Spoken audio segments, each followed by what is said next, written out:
Hi, my name is Hale Dennis Jana. And I'm Hansen James Tulay. We are your tourist guide for today. Mabuhay! Okay? The Luna brothers are among prominent figures in the Philippine history.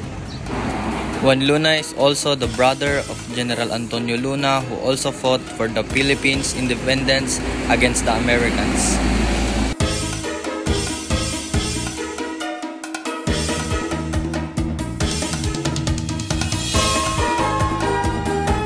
Juan Luna was a Filipino painter, sculptor, and a political activist of the Philippine Revolution during the late 19th century.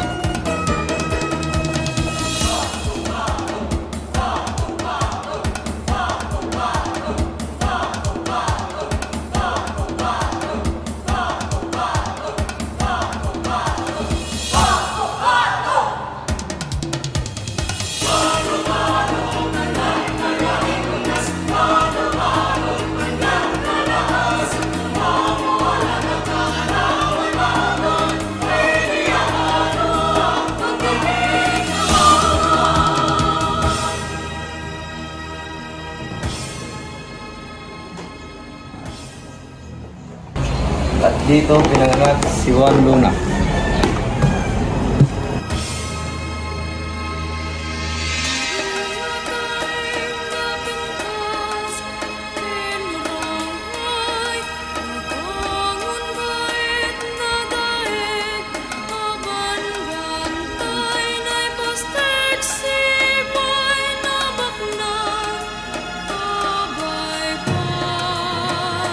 Suffer for the sake of the country. In truth, my friend, believe me, if I were in Manila, living comfortably, and if I think of my brothers who are fighting and exposing the most precious that they have, which is life, believe me, I would not